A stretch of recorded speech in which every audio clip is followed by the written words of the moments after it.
अच्छा, प्रार्थना करना स्वामी से कोई गलत बात नहीं कि हमारे बच्चे की नौकरी लग जाए, हमारा काम बन जाए, जरूर करो। भगवान से नहीं करोगे तो किससे करोगे? करना चाहिए। पर ये करके कि हमारी कामना पूर्ण कर दो, हम इतना करेंगे, फिर बंधन हो जाएगा। हम इतना क्यों करें, तुम्हारी परिक्रमा करेंगे, हमारा काम पूर्ण। स्वार्थी हो क्या?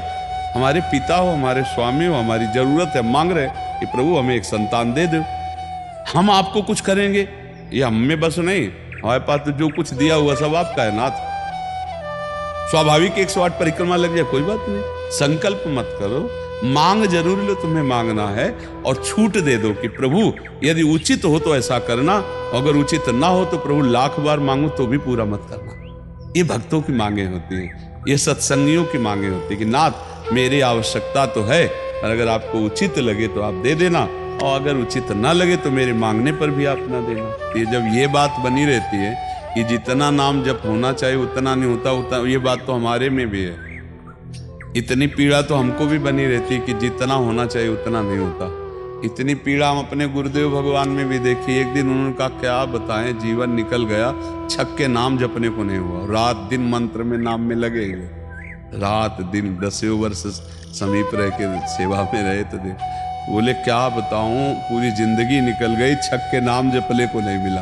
तो भगवत भजन करने वाले में भजन की इतनी भूख बढ़ जाती है कि रात दिन भजन करने पर भी उसको ऐसा अनुभव होता है कि जैसा होना चाहिए वैसा। यही अखंड भजन बनाता है, यही अखंड। पर इस अखंड भजन होते हुए भी रोना आएगा कि प्रभु मुझे भजन करने की रुचि दे दो। यही भजन, असली भजन का ही फल है। भजन करते हुए भजन की इतनी भूख होना कि भगवान से भजन ही मांगना कि प्रभु मुझे भजन करते। अभी वो भजन नहीं होता जैसा प्रेम से होना चाहिए। हर एक महात्मा को, हर एक भजनानंदी को अनुभव होगा, और ये अगर हुआ तो भजन अखंड होने लगेगा। क्योंकि हम जिसकी पीड़ा महसूस करते हैं उसको हम भूलना कैसे बर्दाश्त कर पाएंगे? तभी वो अखंड स्मृति कर पाता है। और जो संतुष्ट हो जाता है भजन में, वो भजनानंदी नहीं होता। जो भजन में असंतुष्ट और भोगों में संतुष्ट रहता है वही भजनानंदी कहा जाता है। अपनी बात कहते हैं, मुझे तो गुरुदेव ने संभाला, नहीं तो साधन भजन हो रहा था और वो अहंकार जनित था। जब गुरुदेव ने कृपा करी तो हमारे अहंकार को चकनाचूर हुआ। तब ये बात समझ में आई कि गुरु कृपा से मोक्ष मूलम गुरु कृपा। गुरुदेव भगवान साक्षात करुणा में प्रियालाल के स्वरूप हैं। वो जब कृपा करते हैं तो अहंकार नष्ट हो जाता है, और अहंकार नष्ट होते ही दैन्यता आ जाती है। और प्रियालाल को दैन्यता बहुत प्रिय है, और वो दैन्यता कृपा से ही आएगी, और गुरु के चरणों में आसक्त रहो। देखो, हम आपको गुरु महिमा की एक बात बता दें। जब हम कोरा कागज होकर गुरुदेव के चरणों में समर्पित होते हैं तभी हमारी हृदय में लिखा पढ़ी सही होती है। हम लोग क्या होते हैं, पूरा कागज रंगे हुए पहुंचते हैं और अपनी बुद्धि लड़ाते हैं गुरुजनों पर, इसीलिए हमारा काम बन नहीं पाता। यदि हम बच्चा बन के गुरु के चरणों में जाएं, जैसा बोले वो वैसा करने लगे, तो गुरु को भी पता नहीं चलेगा। ऐसे शिष्य की उन्नति हो जाएगी अध्यात्म की, क्योंकि उसने उनको भगवान माना है। देखो, एक हम प्रसंग कई बार सुना चुके हैं। एक उड़िया बाबा ने सुनाया था प्रसंग कि एक बंगाल के भगत के मन में आया कि मैं गुरु बनाऊं। तो एक प्रसिद्ध थे काली के उपासक, उनके पास गए, और वो मदिरा पीते थे, वो जानते नहीं थे, वो मदिरा पिए हुए बैठे हुए थे। तो उन्होंने कहा, गुरुदेव मैं आपको गुरु रूप से वरण करता हूं, मुझे मंत्र दे दो। तो शराब के नशे में लड़खड़ाते हुए मंत्र बोले, तो अशुद्ध मंत्र और अशुद्ध अवस्था, पर वो सीधा सरल भक्त भगवान मान के गुरु की छवि लेके पूजा में रख के मंत्रानुष्ठान, अशुद्ध मंत्र। 1 साल ही हुआ कि माँ भद्रकाली प्रकट हो गई, काली, और उनका बेटा तेरा गुरु ढोंगी है। तो उनका माँ, पहली बात तो आप गुरु को ऐसा ना बोले, गुरु हमारे परब्रह्म है, आप ऐसा ना बोले। बोले बेटा तो बहुत सरल है, जानता नहीं, वो शराब पीता है, और जो मंत्र दिया ना वो अशुद्ध है। माँ ने कहा। तो उनका माँ, अब तो और विश्वास आपकी बात पे नहीं रहा। अगर गुरु ने अशुद्ध मंत्र दिया होता तो तुम 1 साल में आ गई, कैसे आ गई? बोले बताने आई हो कि मंत्र अशुद्ध है। तो उनका माँ, मैं अपने गुरु निष्ठा और गुरु मंत्र को नहीं छोड़ सकता, आप जाओ। तो उनका बेटा मैं तुम्हारी गुरु भक्ति पे प्रसन्न हुई और आज से मेरे सिद्ध करने का मंत्र यही होगा, जो अशुद्ध मंत्र। ऐसा गुरु भाव किया जाता है। गुरु को परब्रह्म साक्षात माना जाता है। परब्रह्म में दोष दर्शन नहीं होते, दोष हमारी बुद्धि का है। अगर बुद्धि का दोष निकाल दे तो देखो, मत्ता परतरम नान्यत किंचिदस्ति धनंजय। भगवान कह रहे मेरे सिवा कोई और है नहीं कि हम गुरु को दोष दर्शन में देखें। कहीं ना कहीं हमसे त्रुटि हो रही। हमें घोर पापी में भी भगवान देखना है, तो गुरु में भगवान देखने में क्या बात है? विचार करके देखिए। जब हम गुरु में भगवान देखते हैं तो अपना समर्पण करते हैं, और जब वो हमारे साथ उल्टा व्यवहार करते हैं और हम सह जाते हैं तो हमारा अहंकार नष्ट हो जाता है। वहीं रहकर उसको चोट पहुंचने दो अहंकार को, और अहंकार जब मिटिया मिट हो गया तब कृपा उदय हुई। तब समझ में आया को हो साक्षात परब्रह्म गुरुदेव हैं। गुरुर् ब्रह्मा गुरुर्विष्णु गुरुदेव महेश्वरा, गुरु साक्षात परब्रह्म तस्मै श्री गुरु। गुरु में भगवान बुद्धि करना बहुत कठिन बात है। सबसे कठिन बात विश्व में समझ लो, गुरु में परब्रह्म बुद्धि करना। और गुरु में परब्रह्म बुद्धि नहीं तो कुछ भी कर ले, अहंकार नष्ट नहीं होगा। यह खुली बात कह रहे। गुरु ही एक वो खिलाड़ी हैं जो हमारे अहंकार को मिटिया मेट कर दे सकते हैं, दूसरा नहीं। इसीलिए ध्यान मूलम गुरु मूर्ति, पूजा मूलम गुरु पदम, मंत्र मूलम गुरु वाक्यम, मोक्ष मूलम। गुरु का चरणामृत पियो, गुरु की चरण रज लगाओ और गुरु के आगे एक तुच्छ सेवक की तरह रहो, अभी दैन्यता आ जाएगी। अगर गुरु में दोष दर्शन होने लगे तो हट जाना चाहिए, और दूर से उनको परब्रह्म मान के बिना निंदा किए उनके द्वारा बताई हुई उपासना में रत हो जाए तो उसका परम कल्याण हो जाएगा। दूसरा गुरु बनाने की जरूरत नहीं है। परमात्मा प्राप्ति के लिए गुरु कृपा ही। हम तो आपको हाथ उठा के कहते हैं कि गुरुदेव की कृपा के बिना एक कदम नहीं चल सकते, एक कदम भी नहीं चल सकते।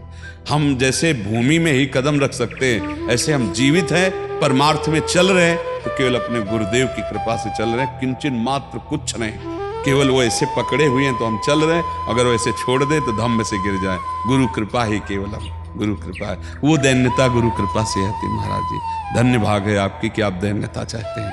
हाँ, परम कृपा है वैष्णव आचार्यों की।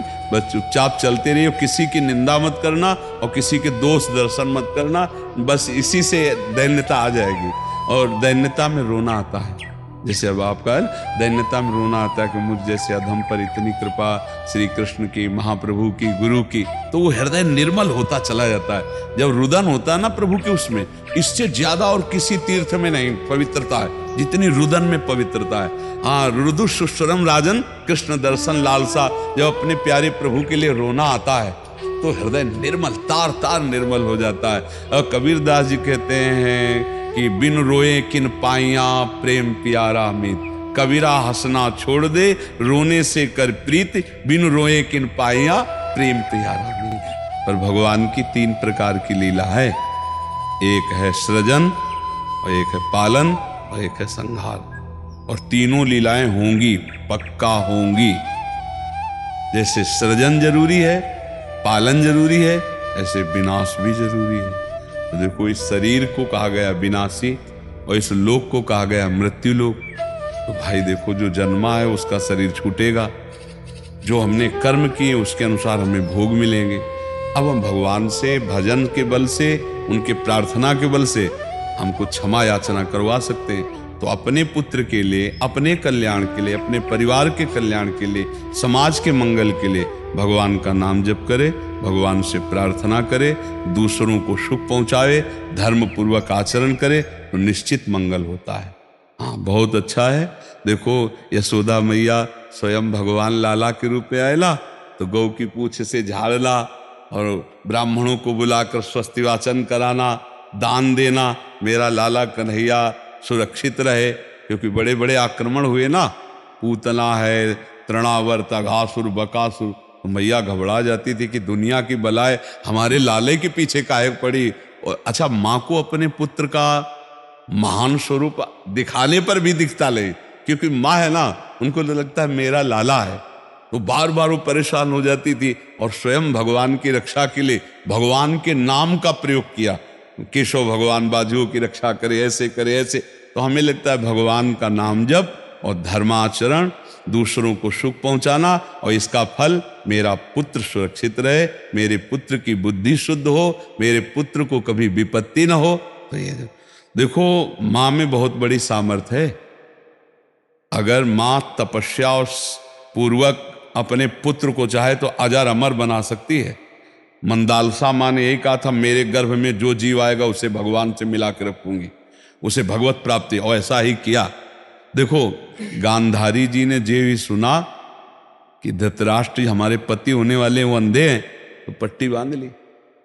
जब ये समय आया कि अब युद्ध होगा ही पक्का, तब गांधारी जी ने कहा, बेटा मैं तुम्हें बहुत प्यार करती हूं, तुम मेरा बेटा है, पर भीम के सहयोगी श्री कृष्ण तू मारा जाएगा, इसलिए जा, तू नग्न होकर मेरे सामने आ जा, मैं पट्टी खोलती हूं, तेरा शरीर वज्र का हो जाएगा, मृत्यु ही नहीं होगी तेरी।